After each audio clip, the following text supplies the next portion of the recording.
UFC 326, Andy and Jim coming at you from Winning in the Shadows. Going to break down all the fights. We're going to go over our parlay buster, or woulda, coulda, shoulda. And we'll break down a lot of interesting fights, capped off with the BMF title, Holloway versus Oliveira.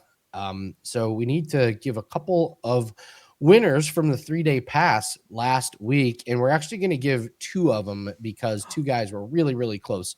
I think it came down to 176 significant strikes. And Shane, you were the runner-up. You had 172. And Scott, our good friend Scott, this is about as good as it's going to get. He comes within two with 174. So excellent job, guys. I just need your wager talk usernames. You can put it in the Discord, but you guys are the big winners. This week's we got to go to the main event. We got to do the main event again. Most significant strikes for Oliveira and Holloway. So guess how many significant strikes are going to be in there? Put them in the comments section, and whoever gets closest is going to win a free 3-day pass. So, all right, Jim, let's start breaking it down. We're going to go to the first fight, Luke Fernandez and Rodolfo Bellato. And there's a theme that I have for tonight that I have not shared with you. So here is going to be the theme. Let me pull up Tapology, but the theme is going to be, and this applies to Rodolfo Bellato. What would you say you do here? My question. Because That's a great clip. What a great clip. So a round of applause for Andy pulling out the Office Space. Beautiful. We got quite a few fighters that, my question is, what would you say you do here? So Rodolfo Bellato, by the way, the single biggest bet in my entire life was Luke Fernandez over our boy Pergantino on Contender Series. I'm still on Luke Fernandez, but I mean, my biggest question again is, what does Bellato do?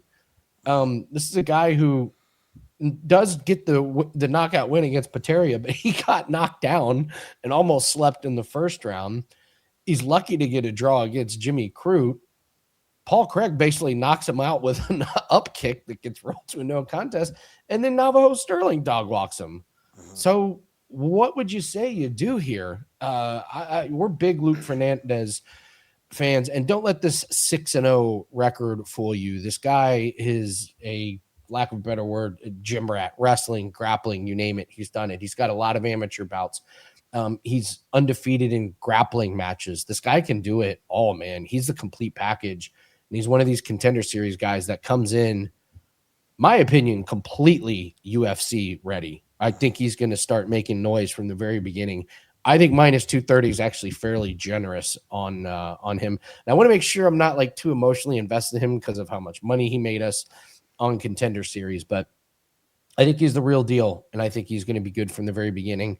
And I think no matter where this fight goes, he's just going to be better than Bellato. Bellato's chinny, he's slow, he can be controlled. I don't see the upside. I got Luke Fernandez, and to be honest, I don't think it's close. I agree. We're not too high on Luke Fernandez because about 3 days ago when we were chatting about these fights, I was like, I don't know. Then you go and you do your work and your study. And yes, you're 100% right. He is a complete fighter. The 6-0 means absolutely nothing. This guy has grown up in combat sports as far as wrestling, jiu-jitsu, anything that he can get his hands on to be competitive. He's going to come in with the U.S. amateur background as well, which is going to help him in the wrestling. And the biggest thing with Bellato is just that he's way too damn slow. He's way too slow. The cardio's a problem. Looking back on it, if you run that Pateria fight back, I think he wins that fight 5 out of 10 times, which is Agreed. A horrible look. Absolutely horrible look. The Pateria that we've seen since has improved. I don't really think Bellato's improved. And I'm not even going to buy into this up kick from Paul Craig because it was a real weird reaction. I'm not going to accuse him of like dogging it because when you're knocked out and you come back too, you act very, very funny. It's a natural reaction to be like, oh my God, and spring back. But But I think Luke Fernandez absolutely dog walks this guy. I'm not worried about the cardio either. He's got decisions on his record. If you're out there competing in grappling, you know that you have good cardio. And really, I think it's just a case of Bellato is a guy that's not supposed to be here. Like you said, what do you do for us? What exactly is your job? Your job was supposed to be to end Paul Craig, and you couldn't even pull that off when Paul gave it to you on a silver platter. And then Navajo Sterling gets no pressure from you whatsoever, just a one-way dog walking. And Navajo Sterling can't finish a lunch. Luke Fernandez is a finisher. If he gets the opportunity, he's going to put hands together and hurt Bellato. So, yeah, Hernandez, one of my favorite parlay pieces, for sure going to be playing Fernandez by finish. We move on to Gaston Bolanos and Zhongyong Lee. Gaston Bolanos, he loses to Quang Lee, and before that, he beats Ramius, but Ramius, I believe, didn't win a UFC fight, and just gets killed by Marcus McGee. I mean, Marcus McGee, made him look bad. I had just kind of forgotten about him, like Bolanos, and then he pops up. So I got to ask you, Jim. What would you say you do here? What does Bolanos do here? Here's the reason why he's here. He gives the announcers an opportunity to talk about how he's got 3 spinning technique knockouts.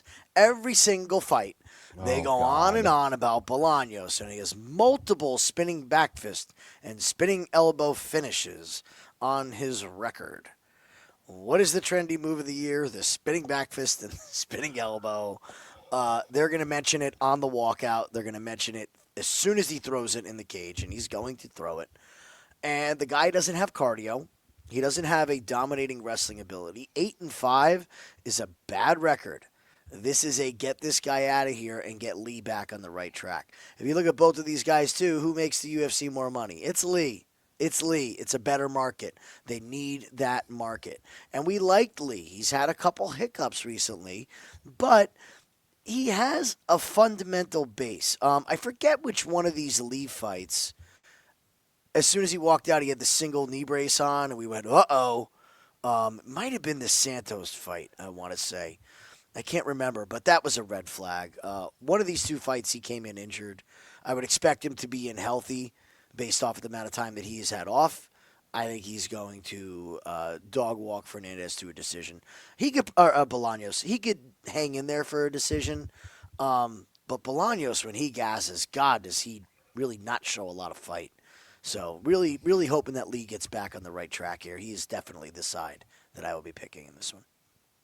Yeah, one of the things with Lee is, how can you beat him? Well, you can go toe-to-toe with Hyder Mill, who hits like a truck. Bolanos doesn't hit that hard. And then Daniel Santos learned his lesson in the first round, was taking this guy down. And Lee really didn't have an answer for that. So you say, okay, well, there's a path to victory, and Bolanos is worse on the ground than Lee is. I mean, this guy's a Muay Thai background. He's not taking anybody down. In fact, quite the opposite. Quang Lee takes him down and controls him and ends up, getting him submitted. So now I'm looking at a guy in Bolanos who's the Muay Thai just hasn't turned into an MMA fighter. I don't think his striking is all that good. So if your striking isn't all that good, then you have non-existent takedown, and you're going up against a better striker. Lee's just kind of the most obvious pick here in that one. So it'll be the pick here for both of us. Rafael Tobias and Deir Nurgozhay, going to you first. What's your take on this one? So Deir is probably one of the more fraudulent 10-2 fighters that we're going to see. His body of work since coming into the UFC has been just pathetic. And I don't say that embellishing. Go watch these 2 fights, and he's just in a different class. He's not built for you. And not in a good way. No, this isn't a class above. This is a class below for sure. The ground game defensively is a mess. He looks lost. That's the real problem that I see, is that when he gets in these wrestling exchanges, he makes really bad fundamental errors. Again, people talk about it. He's got a good head kick. Well, that's great. What does that help you when you can't stop a takedown? you end up in grappling situations. It doesn't matter about your head kick. And I don't see how this guy can make these big improvements at this point. He's no spring chicken. I just think he's really limited. He's a big body that they brought in expecting to perform, and he's underperformed. Now, Tobias, another big body, but this kid's young in the sport. Again, another guy, loves fighting, well rounded game, has a grappling advantage, multiple fights where he ends up in mount. And when this kid gets in mount, he is looking to mix it up. It is punching to submission. It's not just holding there. He's going to be very, very active if he gets on top of DR. So I think this is this kid's chance to shine, kind of like Fernandez in the first fight. They're bringing him in against a guy who they're clearly out on, and they're going to build this guy. They're going to build him up, and it's going to be Tobias. I think Tobias gets the finish. DR is not built for a long time at all. It's going to be fireworks. So give me Tobias by finish. I think it's a ground and pound of submission. If this gets to the ground, it is Tobias all day. So early takedown would be wonderful. Yeah, Tobias only 22, and he's got more fights than DR, which is kind of interesting.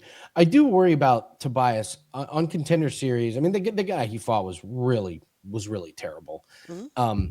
So he's not very fast, and obviously you're not going to be super fast in this division. But I was like, he's a little slow. He's a little plodding. He does hit hard.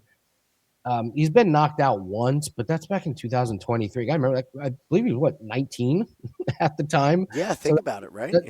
Yeah. That's his one knockout. So I almost lean under in this one as opposed to taking Tobias. I think Tobias wins, but DR, he is going to throw and he is going to hit, and I believe DR is probably going to be the best striker he's faced. Tobias, I don't know a whole lot of these other guys. I watched the film, but I can't feel them. But I believe TR can hit pretty good. And the fact is, this guy is 22. So if it gets to the ground, which it should, because Tobias does have some submissions and ground and pounds, yes, Tobias all day. He's kind of one of those where he almost looks a little bit more at ease or in his natural element on the ground when you see him move. And Great way of putting that. Feet. Mm-hmm. So I'm with you. If this gets to the ground, he may only need one takedown, and this thing could be over with. When you watch D or give up the triangle or the Ezekiel choke, and then the Mora. DR is really easy to time on his takedowns and stuff. By the way, did Diego Lopez get rid of his tick? I didn't notice it as pronounced in the last one, because DR's got the same thing. But I was noticing it that I wonder if they've somehow gotten rid of it. But when those guys do it, to me, it just leaves. You're like, okay, now strike. As soon as you see this thumb move up, that's time to throw. It's the same as the haircut theory. Like, as soon as you watch the guy moving his hair, like, well, that's the time to punch. Punch, shoot a takedown, something like that. So, but yeah, when DR does that, it's like, okay, here comes a takedown. Like, I'd shoot now. So. All right, we move to Sumudaerji versus Jesus Aguilar. Jim and I are actually going to monitor how many times we disagree on this card, because I think there's going to be a lot of them, and I think we start with this one right now. You're on Sumudaerji. Give me that dog money, Jesus Aguilar. I'll let you go first. What do you like about Sumudaerji? So the physicals are the real problem for me in this fight. If I have to pick a fighter with heart and IQ, it's going to be Aguilar, but 9-inch reach disadvantage. Ooh boy. I just feel like he's going to have to walk through hell for 2 rounds. Now, that is what Jesus Aguilar does. He walks through hell. So pre-fight is for sure a bet on Mudaerji from here. I think he's going to be up 2 rounds. The striking should be able to keep him at range, and I just haven't seen the wrestling from Aguilar to tell me that he's going to be able to get in on the hips, even with the poor takedown and poor wrestling defense from Sumudaerji. That being said, Sumudaerji not exactly crushing power. So, if this fight starts round 3 and Aguilar is down 2 rounds, that dog that's in him is going to be coming. So, to me, I have this circled as you bet Sue and you get ready to bet Aguilar, because you're probably going to get a great number after round 1. I would say that Sumudaerji wins round 1 pretty handily. 2 could be a little sketchy. But if Aguilar gets on the neck of Mundarji, it's a problem. The physical disadvantages, and this is what we always talk about with Jesus Aguilar, that is what would keep him back. Please put his brain and his heart in Jalen Turner. Like, can we just put Randy those guys Brown. together? Randy Brown. The guy would be unstoppable. John Jones in his prime would have been scared to death. But he's limited physically. So I don't know if it's enough to outshine in this fight. So I'm going to go with Mundarji as a pick. I can't turn down plus 200 against a guy who's just constantly an underdog. I mean, one of his losses is to Tatsuro Taira, which is just kind of wild. Like, wait a minute, he fought Tatsuro Taira. And then, he lost to Rafael Esteban, but does what he's supposed to do against Shannon Ross. Close fight, a lot of grappling, a lot of wrestling on the ground against Bentonka, beats Nichols, the big underdog. Garul takes care of Garul and outworks him in the third round. That fight came down to the third round. And when I look at Sumudaerji, yeah, he's got all the tools, but this guy's beating Kevin Borjas and Mitch Raposo. I can't make him a minus 270 favorite. Loses to Johnson. Tim Elliott takes him down once, and that was it. Matt Schnell, I don't know what to make of this Matt Schnell fight. It turned out he was on a torn ACL. He had Matt Schnell out of there a million times and then still just, couldn't get it. I just think if Jesus Aguilar jumps up and grabs that Four Loco at Jump Gilly, I think Sumudaerji may not know how to get out of it or may not be able to weather the storm. And I think that's what Aguilar is just going to be weathering the storm the whole time. But who's going to have the spring, like, who jumped on whose back and got the neck? It's Jesus Aguilar. Who jumped Gilly and got the submission? I think that's always in the back pocket. So I'll be taking Jesus Aguilar plus 200 as official pick. So that's going to be fight number 1 that you and I disagree with. It's a slam dunk live bet. If you want to just have nothing on it, and this is the one you got your finger over the trigger, I think this is an absolute slam dunk live bet. This breaking news: we will not have a bet on this fight going in. Yeah, there's not going to be an official client play. To me, it's circled as a live bet spot. Cody Durden and Tumendemberel. Tumendemberel is coming off of. It's kind of weird. Goes to road to UFC, loses a split to Carlos Fernandez, has some fights canceled, goes back to road to UFC, and now here we are. And he's fighting our boy, Cody Durden. So, Jim, going to you first. What's your take on this fight? Cody Durden is a curious case. I think we know what we're going to get from Cody at this point in his career. He's one of these fighters, and I'll compare it to Tony Ferguson. Now, before you flip, I'm not saying he was ever as good as Tony Ferguson in his prime. But when the bring the violence, bring the action fighter can't handle the violence and the action anymore, that's the situation that we have with Cody Durden. When he could give it as good as he could take it, he worked out fantastic. But he hasn't been able to take it for some time now. Really hasn't. His win is Matt Schnell, the retired Matt Schnell. We're going back to Jake Hadley, who's dropping fights in PFL right now. So the level of competition win-wise is an issue. Now, the losses, Alan Nascimento is an absolute freaking monster. So that was expected. Jose Ochoa, I don't know if that's a bad loss. I think it's a good one. Josh Van's the man, right? Bruno Silva, however, like we've seen the mythical power of Bruno Silva start to fade, not on the steroids. Bottom line is I don't want to go anywhere near Cody Durden. Shout out to Dan Levy, always informing the people. Mentioned that, he's very close with Cody Durden, and he thinks that Cody's going to win this fight and keep his career going. And if he doesn't win it, he mentioned the R word. This is a problem.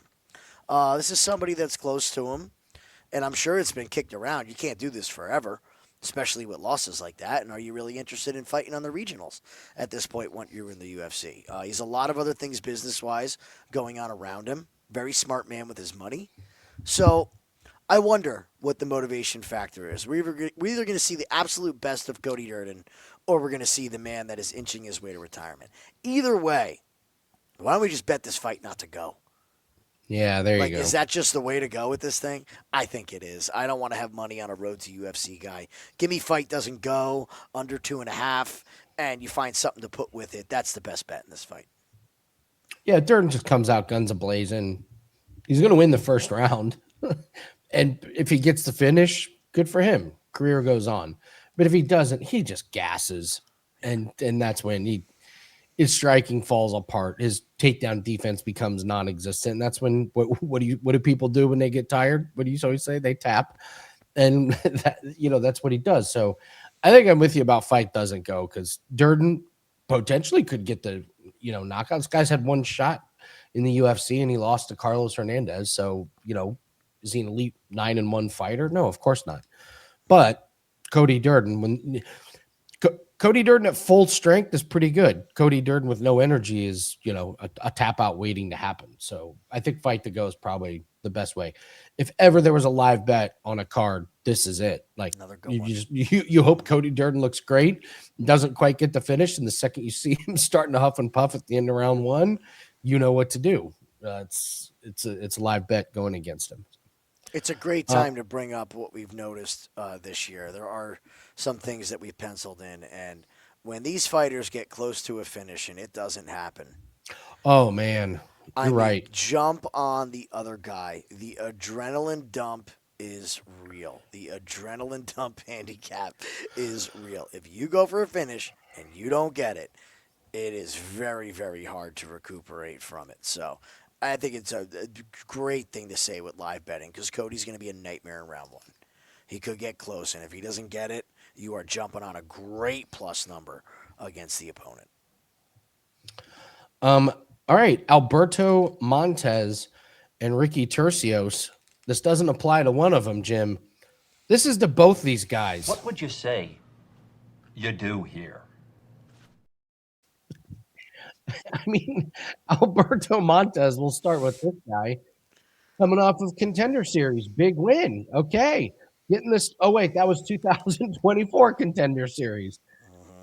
Like, this guy, he loses in 2021. This was such a weird fight that he lost. This guy, I mean, this is one of the weirdest ones. This Aaron Lukowski, the guy beat him and then proceeded to lose 4 straight. I watched that fight. It's really weird. Ira's in his face talking trash, and Montes is basically winning the first round, and then the guy comes out and throws a Hail Mary punch that lands in the second. Montes got his hand way low and just gets smoked. On one hand, you could go, okay, take some time off, and then he works it and gets 3 straight submission finishes. He is submission dependent. His striking is not that great. This Carlos Calderon and Contender Series. So Carlos Calderon understood the assignment. He came out in the first round and was like, "This Contender Series, it's better to lose an exciting fight than it is to win a really boring one." So he goes for it, man. And Montes does a great job of weathering the storm. Towards the end of the first round, Montes' boxing and striking gets going. Then he gets him down, gets the choke.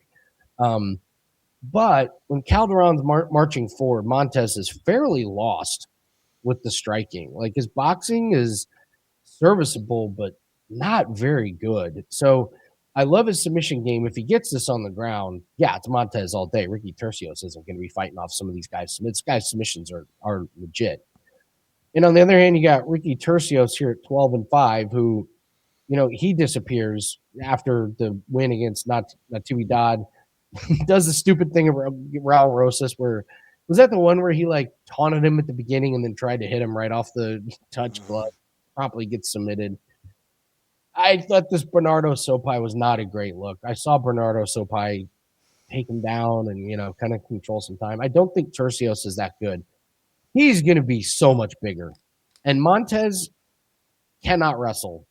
Like, when he gets on the ground and gets the submissions, it's not because he wrestled and shot a big takedown and got a double leg and Daniel Cormier would be so proud. He gets pushed up against the fence and he gets kind of taken down and ends up with these submissions. So I think Turcios is live, and that's a terrifying thought to say Ricky Turcios is live. But if Turcios stays out of the way of the submission, I can't give Montes the advantage. And boxing. I can't give Montes the advantage in size. I thought I was going to be in on Montes, and then the line moved towards Turcios, and I get the line move. It's dog or pass in this one. I thought I was going to be betting Montes. I am not. It's just an overall pass for me. What do you think? I will absolutely hate myself if Ricky Turcios loses this fight and I don't bet against him and he gets to walk out of the front door scot-free without me making money on him. If this is a loss, this is probably the end of Ricky. Turcios in that Sopaj fight showed me everything I needed to know, is that this man has evolved absolutely 0% from the Ultimate Fighter. He's still out there. He still ducks his head off to the right constantly. His defense for striking is not to have a guard. It's to duck over and duck forward. His offensive wrestling is very contingent on cage grappling. It's not a blast double in the center. Maybe you'll get a single leg attempt here and there. But I think he's going to have a hard time getting to the legs of Alberto. The biggest thing is he constantly sticks his neck into danger. And that is the one position you cannot do against Montes. His choke series is fantastic. Now, if he four locos it and doesn't get it, we have a big problem. So I understand your concerns. I just cannot get the image of Ricky Turcios out of my mind. What does the UFC want? Do they want Ricky Turcios to get a W? Do they want Montes to get the W? Or is it just like our little clip and they're trying to figure out if they need to axe both these guys or just one of them? Montes not getting his shot, I have to believe that there's been work going on behind the scenes. So I can say that I know Ricky Turcios isn't better. Montes could be better. We don't know. But I know Ricky Turcios is the same guy. So I'm going to bet on what I know. And that's that Montes has been at least training leading up to this fight. Give me Montes. I think he's going to get the sub. I think Turcios is going to make some big mistakes and be reckless, and it's going to end up with Montes on his back or in an anaconda front choke. One of the two. So we'll go head-to-head on our second one of the night. Jim with a complete drive-by on Ricky Turcios. I know he's not getting better. That thought crossed my mind too. Like, I'll give him this. He did have a couple of fights, not a couple. He was supposed to fight Robbie Ring and then Carlos Calderon. That's telling for me too. That he was supposed to fight Roberto Romero. Yeah. Well, no, Robbie Ring was supposed to be the Contender Series, and Robbie Ring got moved. So Carlos Calderon was like the replacement, but he was supposed to fight Roberto Romero. What's Roberto Romero up to these days? Oh yeah, that's right. Getting his ass whooped by David Onama and Timmy Kwamba. That's right. Very telling to me that these are the two guys that they matched him up with when the UFC had their hands on him. Yeah. I'm willing to lay off of this one. So all right, we move to Dante Johnson and Cody Brundage. Really quick turnaround time for Cody Brundage, and I have a feeling I know why that we have a quick turnaround for Cody Brundage. I've been playing that clip. What would you say you do here? So if you're Cody Brundage and we go through some of his, so he just gets his ass kicked by Cam Roston. Loses a split to Eric McConico in just a terrible look. Malik beats him. He argues it, and it gets overturned. It literally gets the result overturned. Julian Marquez, he's basically dead to rights. Ref doesn't stop it. He hits Marquez a couple times, and then the ref decides to stop it then. Alexon getting his ass whooped. Back of the head. Oh, I'm dead. My life is over. No contest. Bo Nickel chokes him out. This Jacob Malkoon, ridiculous. I'll never forgive Mark Swift that. I've never seen a guy with more wins and draws and no contest there. All could have and probably should have been losses.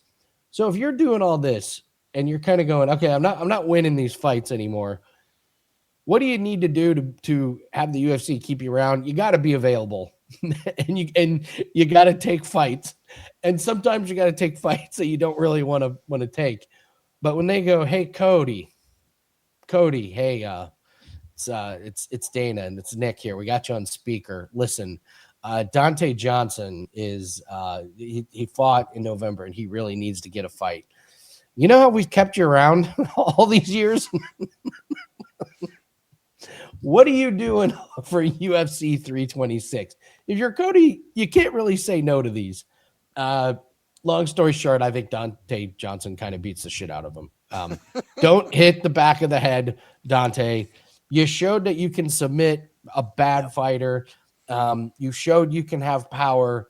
And Cody Brundage, I think the upside that he once used to have is just completely gone. I don't know what he can do good. His strikes aren't that great. His wrestling and grappling have just gotten worse because he doesn't really use it. He's so busy looking for a way to get out of a fight. He hasn't fine-tuned his craft. It's Dante Johnson by murder in this one. What do you think? Dante Johnson by murder. If we go to Cody, let's this is why you don't just Tapology handicap. Let's talk about, we know his losses, right? So take that blue one out of there. That's an L. Take that no contest out of there. He was getting his ass kicked, and so that's another L. It's another red dot, right? The win against Marquez, that's over the retiring Marquez, who did not fight. I believe it, right? Did he even have a fight after that? I think that was the end. I think he gave it a go. Did he? No, you're right. That was he it. So he retired that after that. And that was a man on a 4-fight losing streak to end his career. And yes, he was getting the shit kicked out of him and found a way to spin it around. Zach Reese, it's a slam knockout. How many times have we seen these things over the years? That was the same. We had two of them on the same card. What a nightmare card that was. The Malkoun fight, that was a loss. You hammed it up. Thank you, Mark Smith. Shout out to Mark Smith. Hope the ACL recovery is going good. If you guys didn't know, Mark Smith's on the injury list. Before that, Tresean Gore and Dalcha. Deontay Johnson could beat all of these guys in one night. Like old school pride rules. Throw him out there and he'll smoke all of them. Don't let the 5'8" on Topology fool you for Johnson. He's bigger than that. He's not 5'8". Why don't they fix that? I'm 5'8". Johnson is not 5'8". Okay, absolutely stud of an athlete. All in on MMA too, which I absolutely love. It's not strength training going on. He's training in all facets of MMA. Love the fact that he dropped down in weight because I believe he fought up a weight class on Contender and still smoked a guy. He's just a monster, man. This kid has, the sky is the limit. The only thing that could stop him when he steps up to better competition is his size, but it's not as dramatic. Like you said, just don't hit the back of the head, no eye pokes, and you're going to run through Cody Brundage. I think Deontay Johnson in 1 and 2 is probably a fantastic bet. I didn't even see what the lines are on it, but make it playable however you have to. Again, I will not let Cody Brundage walk out the door without me betting against him one more time. Before we get to Cody Garbrandt and Long Xiao, we do have our 5% best bet that's up for this week. We got a 5% and 4% best bets, and Jim, you and I have already bet this 5% as if it's a max bet. So yes, we're in on this one. We suffered a lot. weird night on Saturday. We couldn't miss on live bets. We lost on Brandon Moreno. 4 in a row to start the card. We're on fire. And we lose the big one when we had Edgar Chairez by finish, and that was as complacent as you'll ever see Edgar Chairez face. So bad showing. We move on to the next one, but live betting was really, really good for that one. So we want to get back to our winning ways on these big plays. So nice winning record in UFC over the last 6 months or so, but we need to step it up because the last 2 weeks have been less than stellar. So taking losses the last 2 events. So we'll get there. I feel pretty good about it. So 5% and 4% best bets are included. But again, we always say don't buy a pack, get a package. It's 7 days. I believe they're running 3 days they're running 6 days for the price of 3. So we have a big rugby play that's up. You get all of our NBA plays, NHL plays, any cricket that we have, golf. We have a big golf weekend. So jump on board, partner up. Let's make some money. Let's turn around our fortunes in here in MMA. So, all right, Cody Garbrandt and Long Xiao. I'm not playing the drop because I can make a case. What do these guys do here? But I'm guessing you're probably out on Cody Garbrandt at this point. You're kind of wrong. I mean, I'm out on Cody Garbrandt, but is Long Xiao the one that Okay. is going to be there for it? Like the speed advantage is going to be Cody. I know Long Xiao's quick, but Cody's still fast.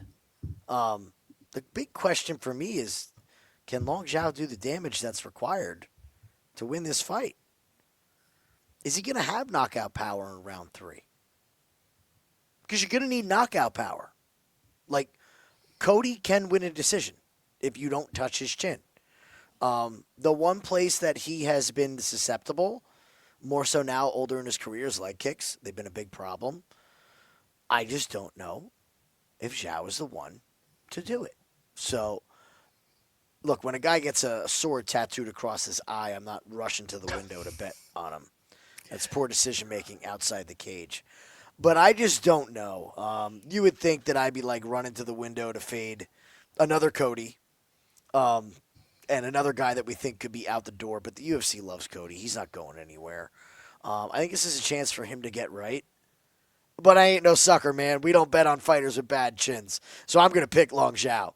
All he's got to do is touch Cody's chin once. And this could be the end of it. It's a question if he's able to.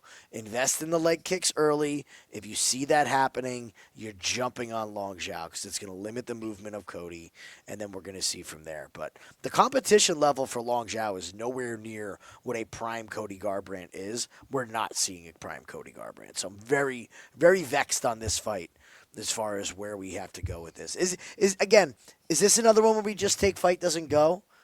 Or is this going to be one of those clinical veteran lesson decisions? It's a very, very tough prediction for me. I think this fight goes the distance. I like this fight to go the distance, and I like Cody in this one. I'm just not impressed with Long Xiao. The guy's 27 years old and has been in 37 fights. He started in 2016 and basically fought anybody who raised their hand and said, I'll fight. And then did the same thing in 2017. Now he slowed down, as he's become more of a professional here, but losing to Chang Ho Lee and Su Young Yu, and he gets the late finish against Quang Lee, but Quang Lee was kind of kicking his ass at that point. Long Xiao he gets in these firefights. They're exciting against other Asian fighters who also stand there and just go toe to toe and bang with him. But it's wild. It's not measured. I don't think he lands, but yeah, if you throw 300 strikes, you're going to land 100 of them. It doesn't mean it's a great game plan. And I just think Cody is going to be able to figure him out and get the timing down. Like, yeah, he lost to Raoni Barcelos and, Figueiredo. Those were predictable, but this is a massive step down. I don't think Xiao is very good. You said the leg kicks. I've watched Xiao try and throw leg kicks. They're awful. Mm-hmm. They're terrible. He throws them when he's not close enough. He doesn't extend his leg. He's got shorter legs anyway. I think Cody figures out the range. And I don't know. You got to go back to Kai Kara France in 2021 to see the last time he got knocked out. I'm wondering if this, Cody Garbrandt chin thing, I wonder if he's at least healed up a little bit. I mean, I'm not saying his chin's awesome, but is Xiao the guy to test it? I just don't think so. I think this could be kind of a little bit of a veteran performance.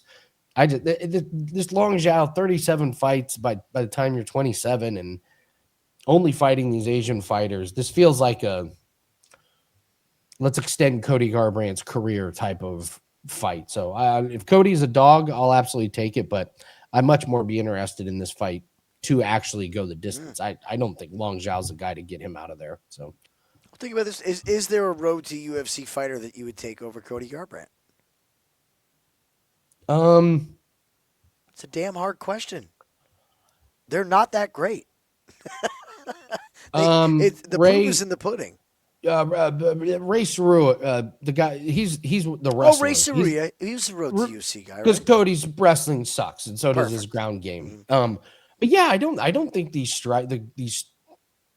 strikers coming off of road to UFC or all that great, especially against somebody Cody that's been there and done all that. Yeah, Cody's not as fast as he used to be, but does he need to be in this one? I don't necessarily think so. So moving on to Gregory Rodrigues and Bruno Ferreira. Thanks guys for joining us. I have the flu. It turns out one of the side effects of having the flu is your eyes just constantly water. I learned that today. And I was like, why have I been crying I told Jim the last 46 years.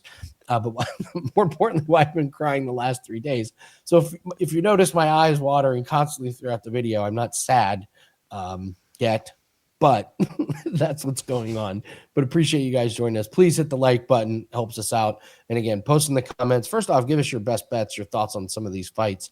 And but also tell us how many significant strikes you think there's going to be total between both fighters in the main event. Whoever's closest with a free 3-day pass. So let's move on to Gregory Rodrigues and Bruno Ferreira, the rematch. What's your take on the rematch here? Do we see a repeat? Bruno Ferreira with the counter from hell, or does Gregory Rodrigues avenge the loss? Hold on, I got to get into position here. Okay, good. I got to pray to the MMA gods, please. Right one of the most atrocious wrongs that we ever suffered. Please set the world right. Let Gregory Rodrigues get rid of Bruno Ferreira for us, please. I'm not a fan of Bruno Ferreira, and they've been giving him dog doo-doo opponents since he made it into the UFC. Okay, Phil Hawes, is he gone? He might be. Stoltzfus, I think he's gone. Petrosian, he gone. Jackson McVeigh, he bad. Marvin Vettori, he almost retired. So we're going on and on and on. Boy, thank God that it's Paul Acosta. Bruno Ferreira and Paul Acosta. There's 15 minutes of our lives we weren't going to be able to get back. We need Gregory Rodrigues to off this guy. We really do. I want to see Hobocop really get back into the winning column here. He's rattled off 2 in a row. He's proven that he can win a decision and fix the cardio issue. I just find it extremely hard to believe that he got knocked out by a jab. And that's just going to happen again. Win, lose, or draw. It was one of the weirdest knockouts that we've seen where you're like, how did this end? How did that do it? Go back and watch. It just happened to hit it at the right time. He was coming in, a lot of weight behind the punch. I think he writes this wrong. He's made a lot of improvements. And go back and watch that Ferreira against Vettori fight. And he's the same damn fighter that came off Contender Series. That's kind of the theme for me with this card, is who's made improvements and who hasn't. And Rodrigues is trying to shore up the holes in his game. Bruno Ferreira, still the same gas bag power puncher who has a judo background but never does anything with it. So, give me Gregory Rodrigues. He rights the wrong. Yeah, I think I agree with you. Rodrigues is a weird one, man. Like, you go back against Hermanson, he gets the win, and it's only 4 minutes 21 seconds round one, but his face is all mashed up. Roman Kopylov, he gets rocked in the first round, but then goes on. He's killing Jared Cannonier, and then he gets tired and gets knocked out in round 4. Christian Leroy Duncan, I thought that was a really impressive win. Great win. Great win. He gets win against Brad Tavares and Dennis Tallulah coming off of them. But you're right. This one just is so bizarre. Bruno Ferreira. Even his winning against Chitty, that was the one where it cut him so deep you could see his artery. Yeah. So this was just a really, really strange career for Gregory Rodrigues. I'm with you. I'm not that impressed with Bruno Ferreira. It was a one-shot hitter quitter that stopped them. I think Rodrigues pushes him up against the fence, works the clinch, works the body. Ferreira's going to land some punches. Rodrigues is going to get damaged up, but in the end, I think Rodrigues, it kind of gets to him a little bit that he lost to this guy, and I think it would not surprise me in the slightest if he goes for broke on one of these sequences with the finish and eventually gets it. So I'm with you that Rodrigues will be the official pick. All right, move on to Drew Dober and Michael Johnson. Speaking of guys that don't wear punishment very well, Drew Dober in the next fight. I think we're going to head on this one in a little bit of a way. What do you think of this fight? So this is going to be a striking fight. Why would there be wrestling? So you're going to give me 15 minutes of striking. Drew Dober gets the win his last fight against Kyle Propolic, who we know is not a UFC level fighter. In that W, he is lumped up, down, left, right, and center at the press conference after. Yeah. After talking about how he didn't know if he even wanted to do this anymore and he needed to see a win. And it was a lot of questions. I believe he had another baby before that fight. I was curious about, should I keep doing this or not? He's taking a ton of damage, man. Look where we're at. 43 professional fights for a guy that lives and breathes in chaos in fights. It's a lot of damage, and we knew that chin was going to come. But he didn't get out of that Kyle fight like scot-free. It was ugly. Michael Johnson, on the flip side, discovering power at his ripe old age. I don't know if I buy it. I don't know if there's some assistance involved in this or what. But Johnson is still a fantastic boxer. And there's been nothing in Johnson's chin that has made me say that it's dust as much as Dober's. He's been able to take shots. Now, when we look at this win over Zellhuber, well, yeah, we just saw what Zellhuber did, and it was the exact same thing, which is absolutely nothing, and got his ass kicked in a fight. And got wobbled. I don't know. I got a feeling that the best way to play this is just under. Either Drew Dober, it's going to become a firefight at some point. There will be exchanges. There will be fire. We have two guys with damaged chins who want to throw and want to make money and want to get a bonus. These guys are about the dollars at this point in their career. It ain't about titles. So they're going to go out there and put on a show. I think this fight not to go is probably the best bet that I have here. If I have to pick a side, I'm going to pick Michael Johnson just because I think he's cleaner on the feet.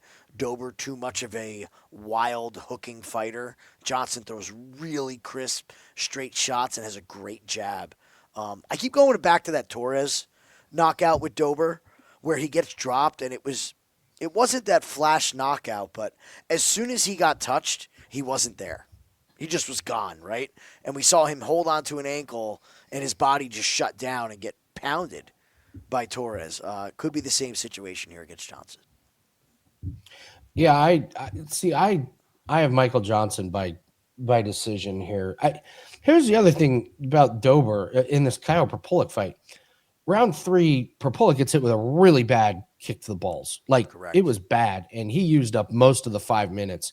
And the fight starts, and Dober, say what you want, Dober did what he should do because he's a fighter, and that's what he gets paid to do. But it was no mercy, yes, sensei. And he just runs over and just starts wailing on Propolic, who is clearly not 100%. And Dober gets a finish. I finished him. And it's like, okay, Drew. But yeah, like Propolic was having success on the feet, which is wild. Torres kills him. Silva, they get the stoppage. Renato Moicano, he was winning that fight until he let Moicano take him down in the last round. Beats the plumber. So you got questionable win against Propolic and a win against a plumber. So Michael Johnson, I don't think he's high volume. He didn't knock out Zellhuber, and we just watched King Green knock out Zellhuber. It took him to round 2 to knock out a Zaitar, which is actually too long because a Zaitar gets knocked out in the first round. Can't finish Darius Flowers. Can't finish, Mark D. Casey. Okay, yeah, he lands against Alan Patrick, but I think he works him from distance, does the damage. Dober is going to lose rounds just because of how beat up his face is.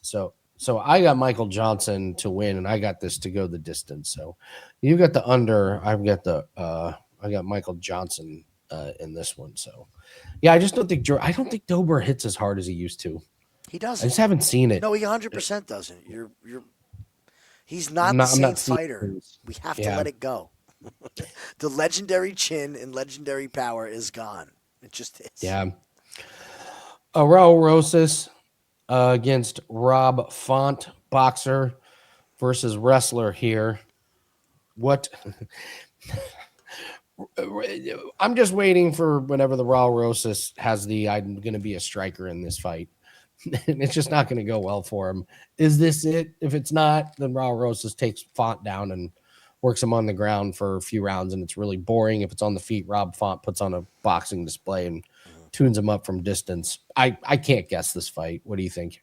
That's exactly what I'm terrified about, is that Rosas is going to come out and want to be a striker. We've seen the damn script too many times to ignore it. And it doesn't matter what they say in interviews. At some point, these guys all do it. They can't help themselves. Now, Rob Font's not the guy to do it against, but again, we've seen him do it against guys they shouldn't do it against. Like, why don't you become a striker when you're fighting a wrestler? Hey, Dana, book me a wrestler. I want to test my ground game. And then I'm come out and just strike with the guy for 3 rounds. Rob Font, veteran, but never met a takedown he didn't like. Always gets taken down. Always gets taken down. Every single fight gets taken down. What was it? Corey Sandhagen? Was he the one where? Was that where Corey hurt his arm? Yeah, torn bicep. Didn't want to strike, so he just took him down. Smoked him. Out wrestled him with a torn bicep. Raul Rosas should wash Font on the ground. And the thing with Rosas is that he's not a baby anymore. 21 years old, starting to grow into his body. This guy's in a gym fighting and sparring with killers all day, every day.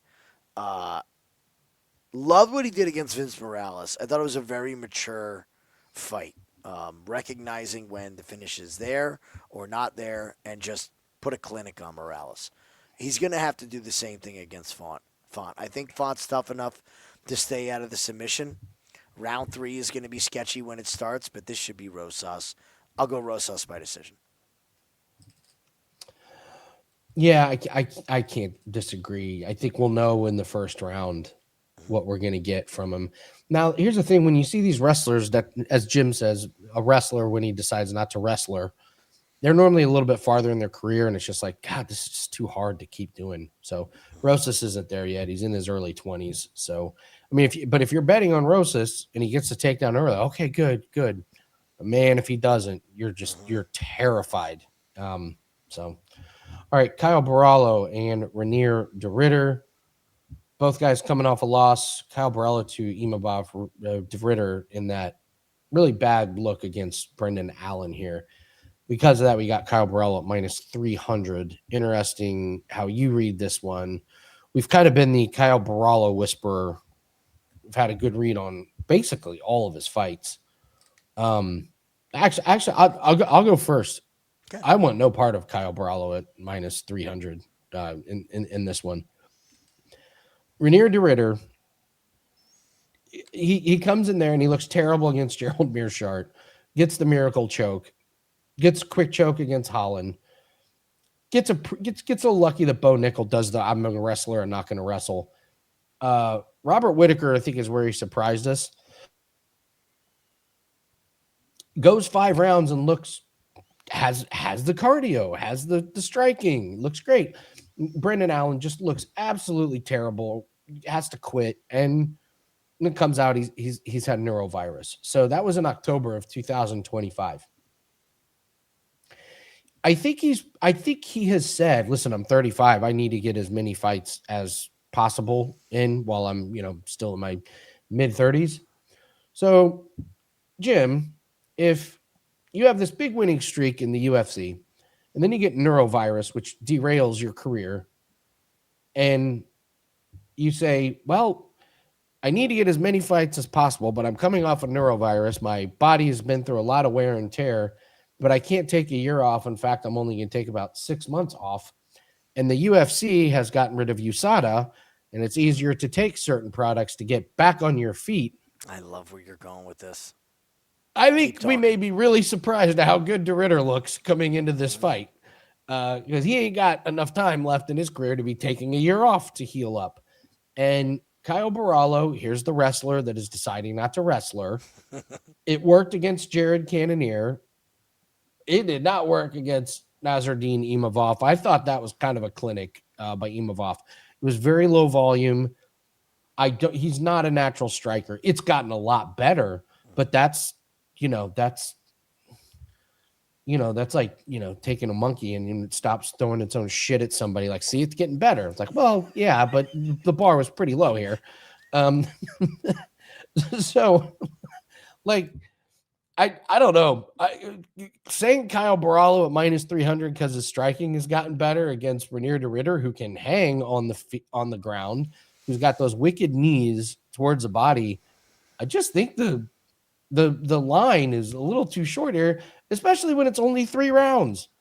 This is not a 5-rounder where Borralho's, durability and cardio is going to be the big advantage of rounds 4 or 5. This is a sprint to the end of 3 rounds. This is way too close. The odds don't make any sense. And do not be surprised if you're like, holy shit, de Ritter looks 10 times as in shape as he did against Brendan Allen. There's a reason for that. Pick for me is de Ritter. I love where you went there with the recovery. It's 100%. He's getting everything in his body. He will not let that happen again. He said today his number one asked question was, are you okay? And when are you moving up in weight? That's the number one asked questions this week going in. Because they're saying it's the weight cut, it's too much, he cuts too much weight. Watch these guys face off. Dritter's big. He's we a big forget guy. how big this guy is. He is bigger than Xiao. At this price, at 100% is de Ritter. Keep in mind that his stock has never been lower. If he doesn't quit on the stool and just gets his butt kicked in his last fight for 5 rounds, that's a big difference. To me, it's just fight goes the distance at minus 150. That's a great. It's only minus card. 150. Oh, Yes. You're right. That's the way to play it. Yes. On Who's co-main finishing event on who a in this pay-per-view, fight? Way too much at stake. Way too much at stake to take any risk. And we've seen Xiao take, 0 risks in 3 fights? He's become a risk-adverse fighter. He's subscribed to that. I'm just going to become undeniable by winning, not being exciting. So, fight goes the distance. That's the best bet. But, yeah, you are not betting Xiao at this number in a co-main event spot. Would you say that de Ritter's the best grappler that Xiao's fought? Go down Xiao's list here. It's not Mikey O. It's not a Boost. It's not Abus. It's not Petrosian. Definitely not Paul Paul Craig. It ain't Jared Cannonier. You could argue it might be Imavov. That's true. Kind of weird. That's true. But you could. Go back to this Mikey O fight. You remember what he said to Daniel Cormier, the post-fight interview? DC, I got the best double leg takedown in the sport. Haven't seen it since. Haven't used Where's it that since. big explosion that made me fall in love with him? I've understood Xiao's career path, but I haven't really enjoyed it because his striking's gotten better, but it's certainly not exciting. You're right. Fight goes the distance. That's the way to play it. Why you fiddle fucking around with? You bet a side in this fight. I'll tell you right now, this fight sucks. At the end of this fight, we're gonna go. This fight sucks. What a co-main event the UFC gave us on a pay-per-view. That's the same. We're gonna be sitting there going, why didn't they give us Dante Johnson Brundage? Why didn't they give us Luke Fernandez Bellato as the co-main? Why did they put these 2 bums in there? So you're right. I overlooked that one completely forgot about that. The other angle is when you have 2 guys that have been fighting in 5-round fights, and they have been. It's very tough to transition back to a 3-round fight. When you almost take too much energy, you save too much. So if that's it, just lends to the over. You get both guys who aren't that tired in round 3 in a close fight. They're going to play to the over. They're going to play the decision. All right, we'll move on to the main event for the BMF title. Max Holloway, Charles Oliveira. I would just tell you, I absolutely love the concept of the BMF title. I just think they're doing it kind of wrong. Here would be my suggestion for how to do the BMF title, because there's lots of divisions that would love to have a shot at it. I think you have the BMF title and you have that fight. So it would have been Holloway Gagey, right? We'll just say that one. Whoever wins it, congratulations. Your name goes on the winners of the BMF.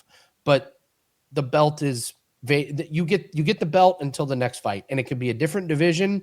It can be a women's fight. Yeah. If we have those, but I don't think a person fights twice for the BMF. I think it moves around, and you just end up with a list of BMF winners. But here's the key: It has to be finish. Love If it. you don't get the finish, your name does not go on the BMFs. It's like how we do our contender series BMF. You better put on quite the show. So that would be how I would do BMF. But who am I to tell them how to do? I just think it'd be fun to have. Okay, Holloway knocked out Gagey right at the very end. He's BMF, goes in the Hall of Fame. Who's next? Oh, Flyweight's got a grudge. All right, you guys are fighting for it. All right, so, but we go to Holloway, Charles Oliveira. It's an Oliveira fight, so I'm assuming you're looking at unders. This has been a recipe for you. Yeah, I'm staring at the 3.5. But I got to admit, I'm a little scared off it a little bit. We go back to these BMF fights. Let's go down the list here real quick. So you have Holloway Gaethje, which at first glance you're like, oh, it's a finish. Well, that fight was a dead over until they decided to both stand in the middle of the cage and point down and sling heavies.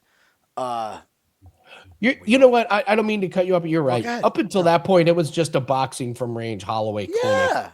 Yeah, it was the Holloway fight where we're just gonna pitter patter. He landed a good spinning back kick to Justin that hurt him, but it was never in danger of ending. After that decision against Poirier, like Ilya gets him out of there. Ilya Chan gets Sung everyone out of Jung. there. Do we remember the underlying thing in that fight? That was where the knee sleeve started when we saw him come walking out in a retirement with the whole place singing "Zombie," and and Max Holloway begging the ref to stop it before he he's hit like, him "Come on, again. enough." Yeah, exactly. Before that decision, so yeah, Holloway, bad sumbitch. Okay, the man, love him. Charles Oliveira, big time on the unders. But we've seen Charles go to a decision as well recently. It goes to decision with Chandler, of all people. This fight stinks to me. I think it's going to be a good fight. I think it's going to be fun. I think it goes to decision. I think this could hurt a lot of people betting on this fight. And honestly, what we've seen with these main events this year, I don't want a ton of money on the main event by any means. I don't have a strong opinion. For me, it's Holloway. What's Holloway by decision? Go ahead. You do your thoughts on this. I just want to look up and see what Holloway is by decision. Well, so Holloway by decision is plus 200. That's a $4.30 difference from just the money line. Mm-hmm. So I know it's a Charles fight, and you always want to go unders, but if yeah, you're gonna make me bet the main event, I'm going to take plus money. These main events have been strange. For sure. Sorry as I hack my way through these final fights. Well, it's you bring up an interesting point because let's take a look at how do Oliveira fights go under. Okay, Garbrandt, he was just way bigger than Garbrandt was on his back foot, gets him to the ground, subs him. Topuria, a striker, gets him out of there. But Beneil Dariush, shell of himself. By the way, backing up the I've just applied to multiple pizza delivery places here, saving up money for the Beneil Dariush, Manuel Torres. Is that fight still on, or has cooler heads prevailed in the Dariush camp? Yep, April 11th. Manuel Torres is fighting. I still can't believe I can't believe they made that fight. Well, we gotta get it under 3,000. Minus 3,000. Yeah. Gotta get it under that. I'll take it. I'll take a minus 3,000. That's fine. Islam Makhachev, he gets choked out. So, when he gets finished, it's by guys like Makhachev and Topuria, like the best of the best of the best. So, lost against Sarukian in a roll around and, elite grappling match, he doesn't lose a whole lot. So it's kind of hard to say, well, who's the equivalent of a Holloway? I don't think it's Topuria. Topuria is just KO power. Max is elite boxing from range, and I don't think there's a really good comp from it. I would just tell you, after last week and the previous week, I am just concentrating on the undercards when I'm betting my money. Mm-hmm. Like, I know it's fun trying to predict the winner of the main event, and that's fine for clicks and it's fine for video. But my bankroll is about my future. And when I'm looking at where's the best angles, it's on the undercards. It's fading guys like Rodolfo Bellato and some of these other guys. I learned that last week. We made so much money in the first 4 fights of the night. So that's just being honest with you guys. That's where my money's going to be at moving forward until further notice. Don't be surprised if on the live show I kick back and I relax on the main card, because I love your call on the Borralho de Ritter. Who's taking chances in that fight? None of them. Nobody's taking chances. You are in that betting fight. on it. That's the biggest chance it's going to happen. Is trying to pick a side in that fight. Yes. Yeah. So I'll pick Holloway, but am I betting it? Hell no. So, all right, Parlay Buster and Woulda, Coulda, Shoulda. Let's do the Parlay Buster first. This is a bet or a fight that you think everyone's going to make, and we're here to say, be careful. I think it's going to bust everybody's parlays. Interesting ones on this one.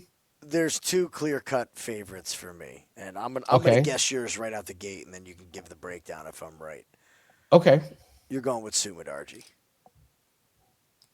No, actually, I wasn't. Okay. No, you and I may have landed on the same one. What do you think? I think it's Xiao. Oh, that's a great one. Okay, Yeah, it's Xiao. Okay. Main card fight, co-main, tied to everything. Big favorite. It's got all the making of it. I will just take a stab that Raul Rosas wants to show off his striking chops. Don't put that evil out into the world. No. Wait, gambling gods, please. It's me again. Everyone's excited to go chee-wee-wee-wee, and instead we're going, oh, God, shoot a takedown for the love of Christ.